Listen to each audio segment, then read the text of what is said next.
Video like जरूर कर लीजिए और ऐसे वीडियो लगातार फ्री में पाने के लिए चैनल को तुरंत सब्सक्राइब कर लीजिए और बेल आइकन को जरूर टैप कर लीजिए ताकि आगे भी सारे वीडियो आपको मिलते रहे। यूट्यूब में फॉलो करते हैं तो प्लीज ये वाला फ्री टेलीग्राम चैनल जरूर ज्वाइन कर लीजिएगा। सारे नोटिफिकेशन सारे अपडेट यहीं पे आते हैं, ध्यान रखिए। आपका स्वागत है यूपीपीएससी बेस्ट ऑनलाइन कोचिंग के इस यूट्यूब चैनल पर। दोस्तों आज की इस क्लास में हम लोग फिर से हाजिर है इतिहास के एक महत्वपूर्ण और धमाकेदार सेशन के साथ। आज हम लोग देखेंगे जातीय आंदोलन।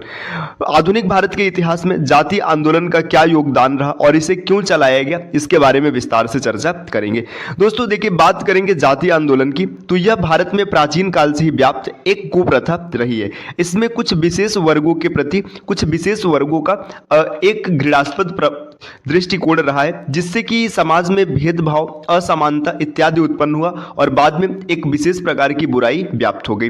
तो इन बुराइयों को दूर करने के लिए कुछ धर्म सुधारक, समाज सुधारक अलग अलग प्रकार के आंदोलन प्रारंभ किए, जिसे कि जातीय आंदोलन का नाम दिया गया। ऐसे दोस्तों आज के समय में भी देखा जाए तो आज के परिदृश्य में चीजें काफी बदल गई हैं, लेकिन अभी भी कुछ क्षेत्र ऐसे हैं जहां पर जातीय आंदोलन का कीड़ा देखने के लिए मिलता है। और यह भारत के लिए या किसी भी देश के लिए, किसी भी राष्ट्र के लिए एक बहुत ही बड़ी बुराई है, एकदम व्यापक बुराई है।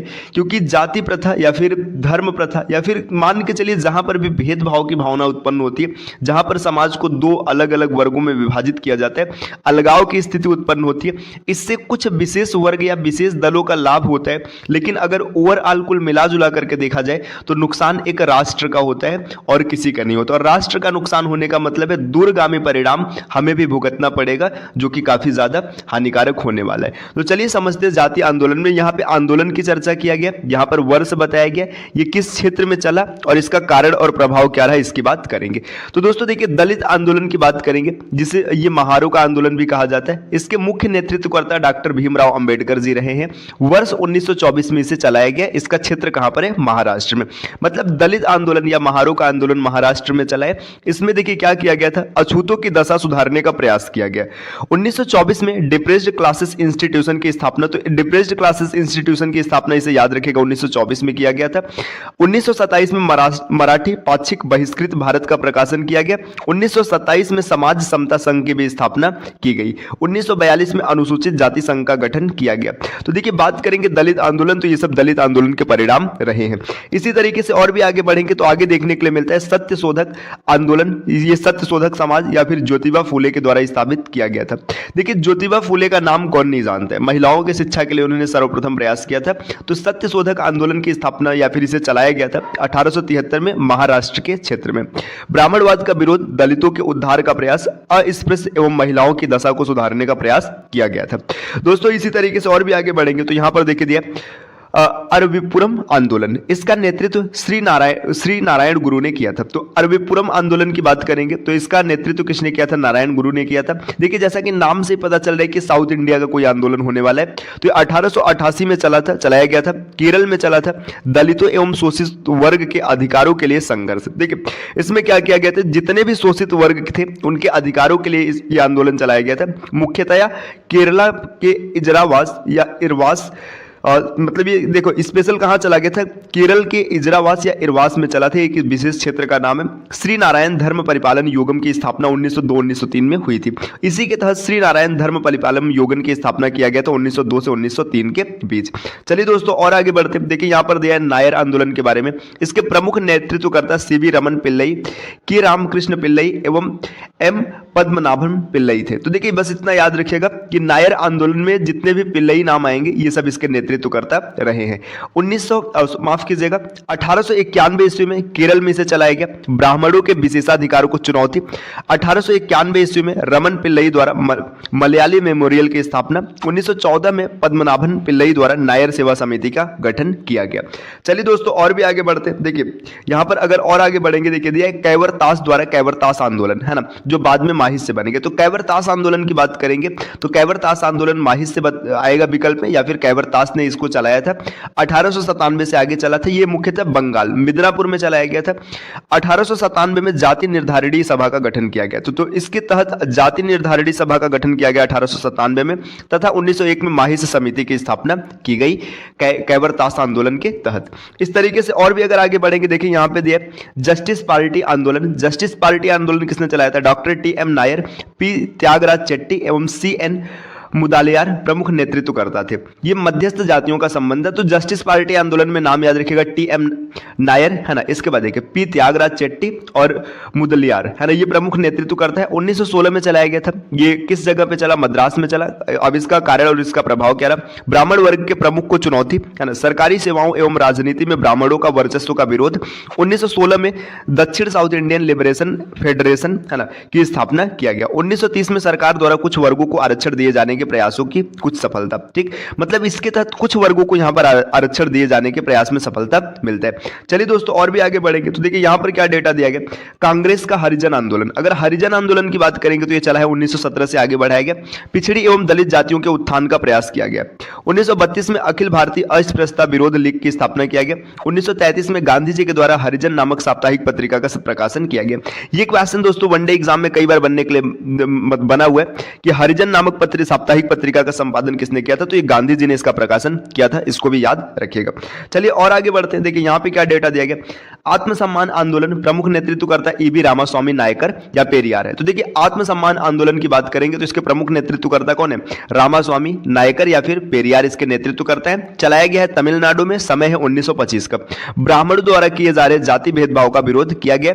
1910 में फुदी अरासू नामक पत्र का प्रकाशन पेरियार द्वारा किया गया। तो फुदी अरासू इस पत्र को याद रखिएगा, इसका प्रकाशन किसने किया था? पेरियार ने किया था। और अछूतों द्वारा नादार आंदोलन जो क्षेत्रीय रीति रिवाजों की नकल करते हैं नादारों के रूप में उभरने के लिए। तो देखिए नादार आंदोलन की अगर बात करेंगे तो नादार आंदोलन स्पेशल चलाया गया तमिलनाडु में। इसका प्रभाव क्या होता है, इसका कारण क्या रहा? सामाजिक भेदभाव का विरोध करना इसका मुख्य कारण था। नादारों के मध्य शिक्षा का प्रसार तथा उनके सामाजिक कल्याण को प्राथमिकता। तो 1910 में नादर महाजन संगम की स्थापना होती है। तो देखिए ये कुछ ऐसे प्रमुख आंदोलन रहे जो दलितों के या फिर जो पिछड़े वर्ग के लोग थे या फिर जो भी समाज के दबे कुचले या फिर भेदभाव से प्रेरित व्यक्ति थे, उनकी दशा को सुधारने के लिए प्रयास किया गया। देखिए किसान आंदोलन की अगर बात किया जाएगा तो ये ऐसे आंदोलन थे जिसमें किसान ब्रिटिश नीतियों से असंतुष्ट होकर के आंदोलन पर उतर आए थे। देखिए जो ब्रिटिशर्स की नीति रही थी शुरू से वो व्यापारिक नीति रही थी। वो भारत की सत्ता, भारत की धन संपदा को कब्जा करना चाहते थे। इसके उद्देश्य में उन्होंने अलग अलग प्रकार के रणनीतिक कार्यक्रम अपनाए या फिर ऐसे ऐसे कार्य किए जिससे किसानों को लगातार हानि होती गई और उनकी कमर टूट गई और उनमें असंतोष की भावना उत्पन्न हो गई।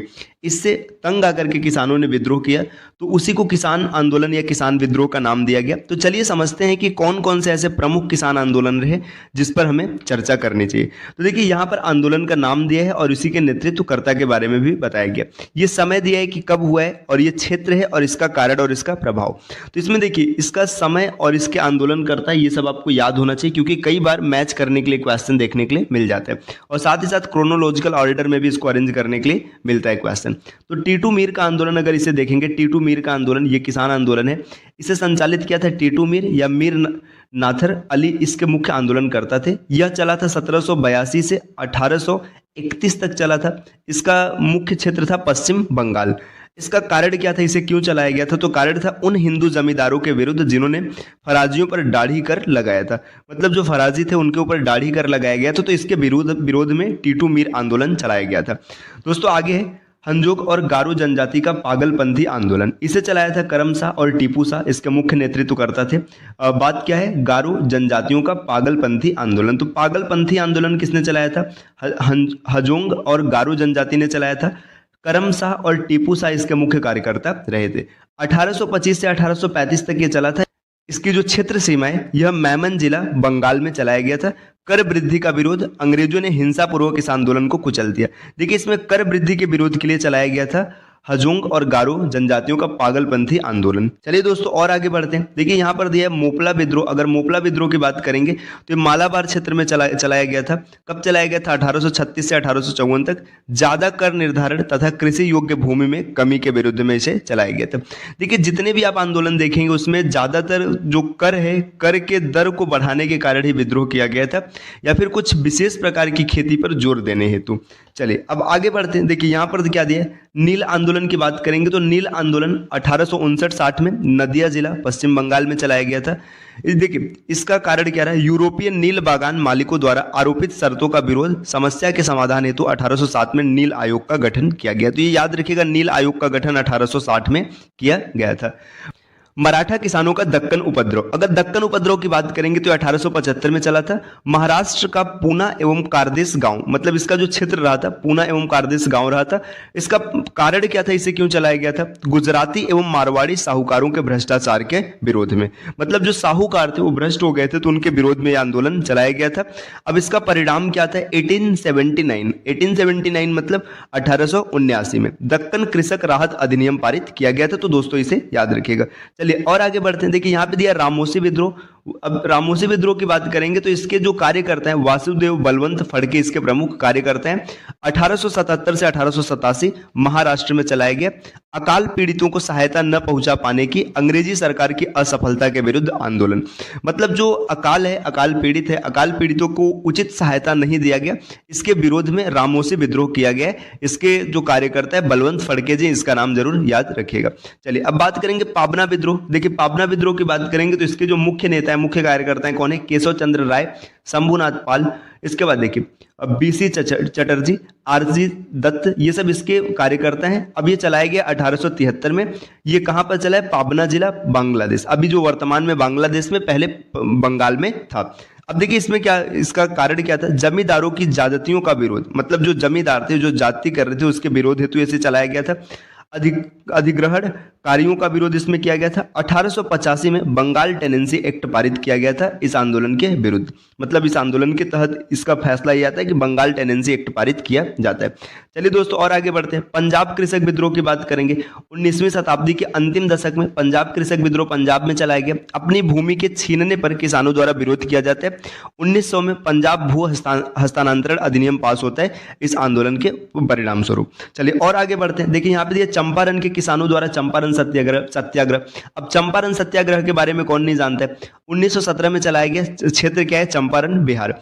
यूरोपीय नील बागान मालिकों द्वारा आरोपित तिनकठिया पद्धति का विरोध, जो तिनकठिया पद्धति होता है इसके विरोध करने हेतु इसे चलाया गया था।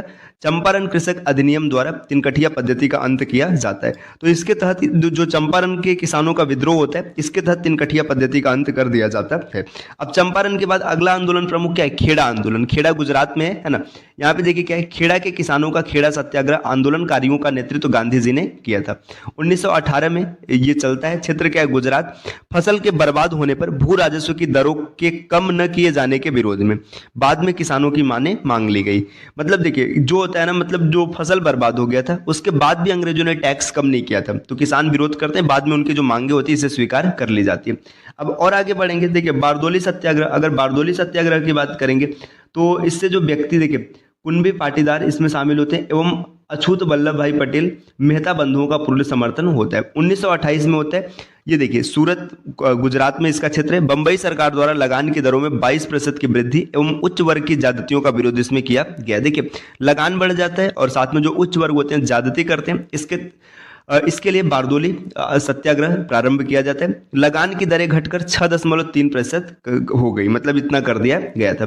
पासी और अहिर जाति के सदस्यों द्वारा एका आंदोलन। अगर एका आंदोलन की बात करेंगे तो इसे चलाया किसने? पासी और अहिर जाति के सदस्यों ने चलाया। 1921 से 22 तक हरदोई, बाराबंकी और सीतापुर में लगान में बढ़ोतरी का विरोध। देखिए जितने भी मतलब कृषक आंदोलन है उसका मूल उद्देश्य यही था, क्योंकि जो टैक्स थी वो बढ़ गई थी, जिससे किसान का ज्यादातर कमाई वाला हिस्सा या फिर ज्यादातर उपज टैक्स देने में चला जाता था और उन्हें कुछ भी मुनाफा नहीं होता था।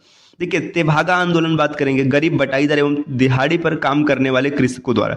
तो तेभागा आंदोलन किसने किया? जो बटाईदार हुए हैं या फिर दैनिक मजदूरी करने वाले किसान हैं, उन्होंने चलाया इसे। 1946 में। क्षेत्र कौन सा है? बंगाल है। साहूकारों एवं जमींदारों का विरोध है। बरगारदारी विधेयक पारित। तो देखिए इसमें बरगारदारी विधेयक पारित होता है, इसे याद रखिएगा। तेलंगाना विद्रोह 1946 से 1941 तक हैदराबाद में चला है। हैदराबाद के निजाम के अधिकारों एवं जमींदारों के विरुद्ध से चलाया गया है।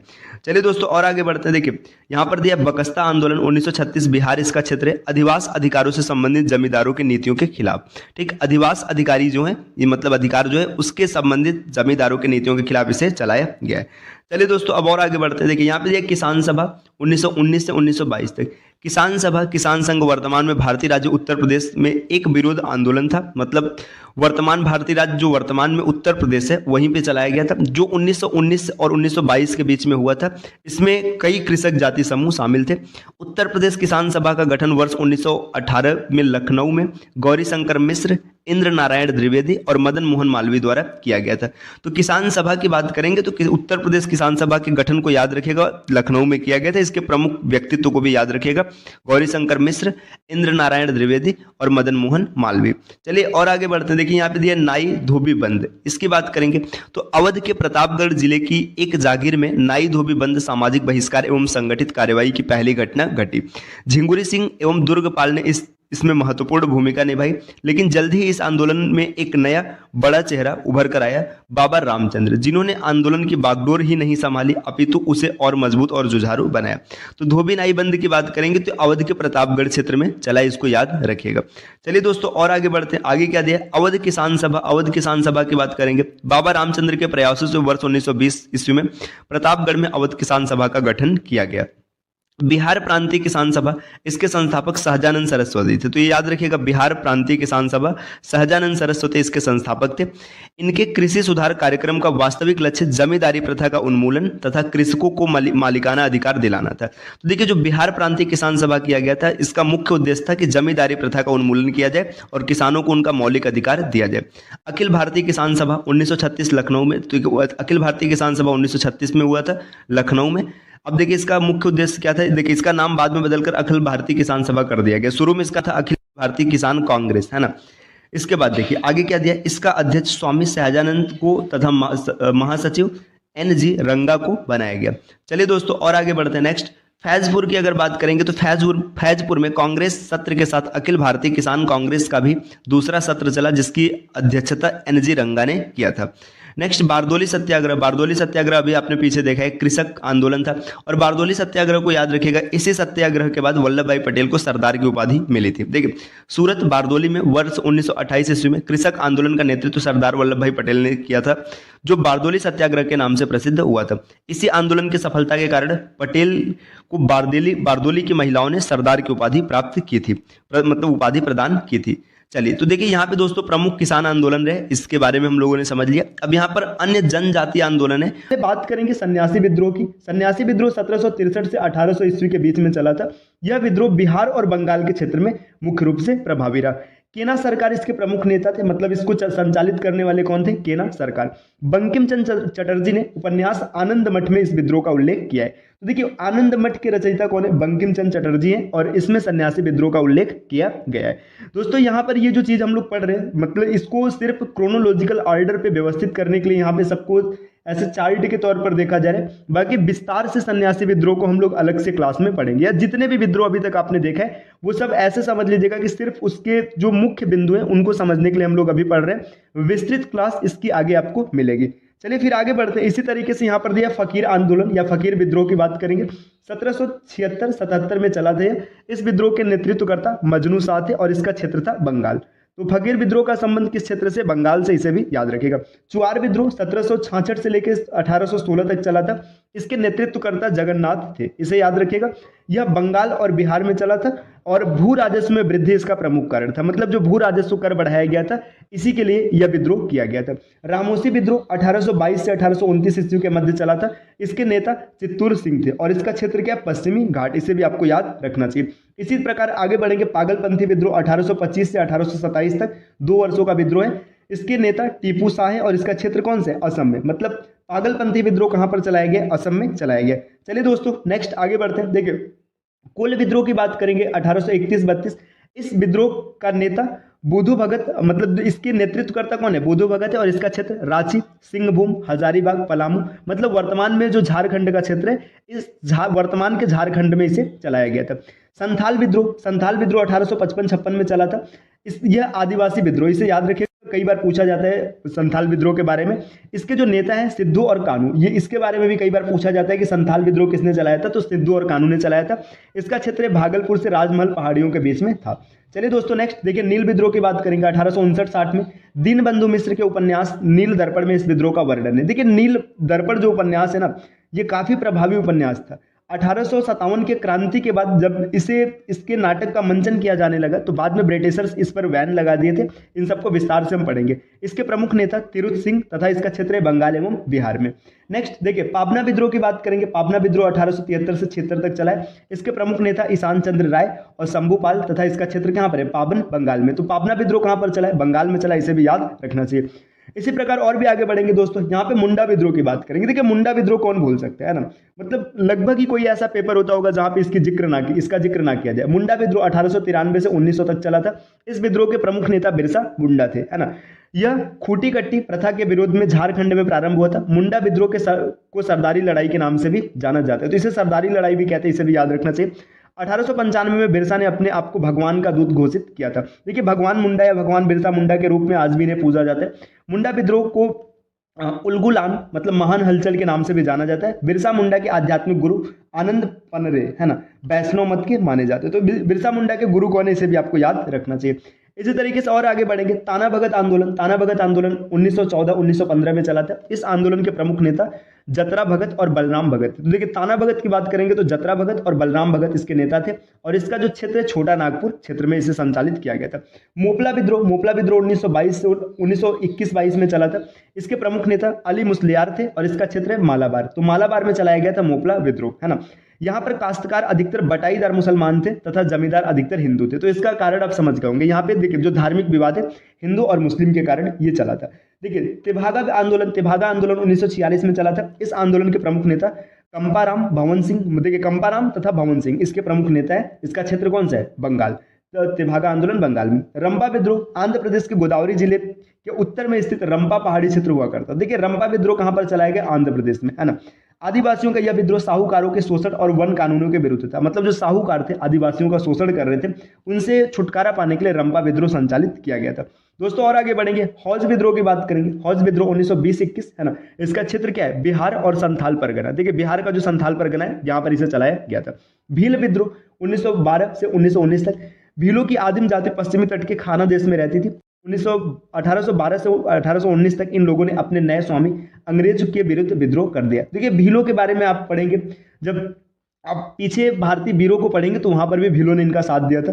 अहोम विद्रोह की बात करेंगे 1928, है ना। इसके नेता गोमधर कुंवर थे, तो इसे बस इतना याद रखिएगा। ताना भगत आंदोलन अभी जस्ट पहले आपने पीछे पढ़ा है ना। देखिए ताना भगत, है ना, आंदोलन का आरंभ उराव आदिवासियों के मध्य 1914 छोटा नागपुर में हुआ था। इस आंदोलन के नेतृत्व करता जतरा भगत और बलराम भगत थे। मतलब ये पीछे हम लोगों ने देख रखा है, रिपीट हुआ है, कोई बात नहीं। नेक्स्ट आगे देखिए खैरवार विद्रोह यहाँ पर दिया। खैरवार विद्रोह चला है 1874 में। 1874 में खैरवार आदिवासी आंदोलन भागीरथ माझी के नेतृत्व में हुआ था। तो बस इतना याद रखिएगा, खैरवार विद्रोह ये किसने किया था? भागीरथ माझी, है ना, के नेतृत्व में हुआ था। संबलपुर की गद्दी के दावेदार सुरेंद्र शाही ने यहाँ ब्रिटिश विरोधी आंदोलन का नेतृत्व किया था।